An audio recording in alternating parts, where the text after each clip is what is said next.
There's a lot of folks in Cuba at that point who are literate. And he formed the literacy brigade. You may read that. He went out and they helped people learn to read and write.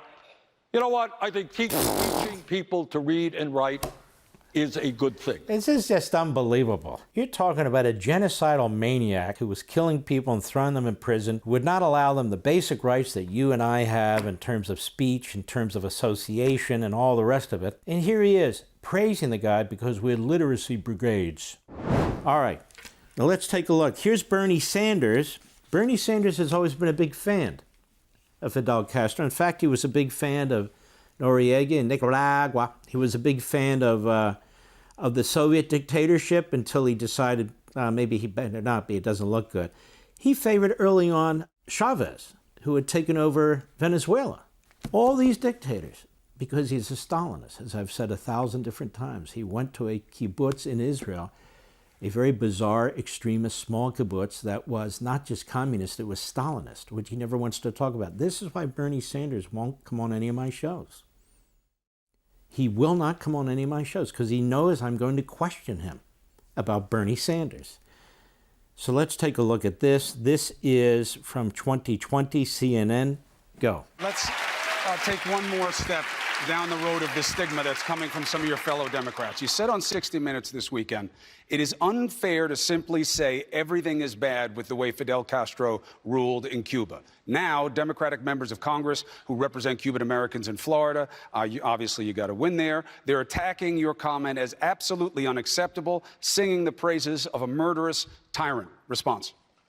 The response was when Fidel Castro first came to power, which was when? 59? Does that sound right? 59-60. Okay. You know what he did?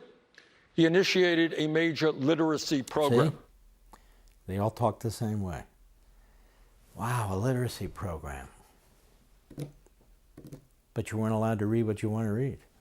You weren't allowed to say what you wanted to say. There was no right to speech, free speech, or any other kind of speech unless it was dictated by the government. Thought control. But don't worry, it was a literacy program. Let's hear what else he has to say. Go. There was a lot of folks in Cuba at that point who are literate. And he formed the literacy brigade. You may read that. He went out and they helped people learn to read and write. You know what? I think teaching people to read and write is a good thing. This is just unbelievable. You're talking about a genocidal maniac who was killing people and throwing them in prison, would not allow them the basic rights that you and I have in terms of speech, in terms of association, and all the rest of it. And here he is, praising the guy because we're literacy brigades. Literacy brigades filled with whom and what? Filled with people who had allegiance to Fidel Castro and the communists. They were not just going into homes to teach literacy, they were going into homes to spy. Literacy brigades for what? Go ahead. I have been extremely consistent and critical of all authoritarian regimes all over the world. No, he hasn't. He's a liar. He just defended Castro. He used to defend all the communist leaders. Now he's gotten a little more clever in his extremely old age. Go ahead. Including Cuba, including Nicaragua, including Saudi Arabia, including China, including Russia. But he defended. Saudi Arabia has nothing to do with this. He would never really support the leadership in Saudi Arabia. It's a different type of dictatorship. Although today he will embrace the Islamists. The leader of Saudi Arabia is quasi-Islamist. When I say Islamist, I mean the terror groups in the terror countries, Qatar, Iran, Hamas, groups in countries of that sort. But notice what he says, Nicaragua. But he supported the communist leader of Nicaragua, who came back to power, by the way, Ortega. He supported the communist leader in Cuba. He supported the communist leader in the old Soviet Union when he honeymooned in Moscow. So he has supported all these people, but he says, I've been consistent in criticizing them. He's a liar. Go ahead. I happen to believe in democracy, not authoritarianism. No, he doesn't believe in democracy. George Orwell said, words like democracy, some of the most repugnant authoritarians use that word because they mean something quite differently and they need to hoodwink the people. What does that mean?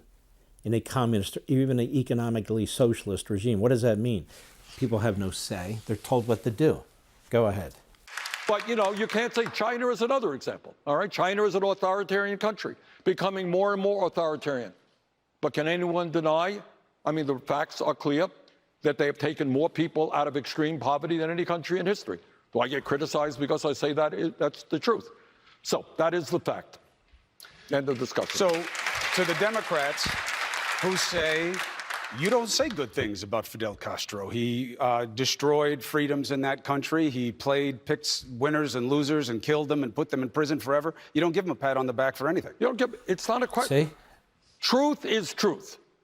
They've taken, well, they haven't tried, you know, free market capitalism.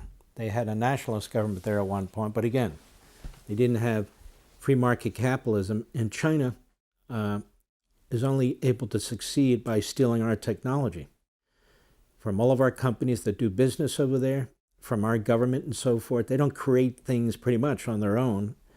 It doesn't really work that way, does it? He says taking more people out of poverty than anybody else. It's actually the United States that takes more people out of poverty than anybody else.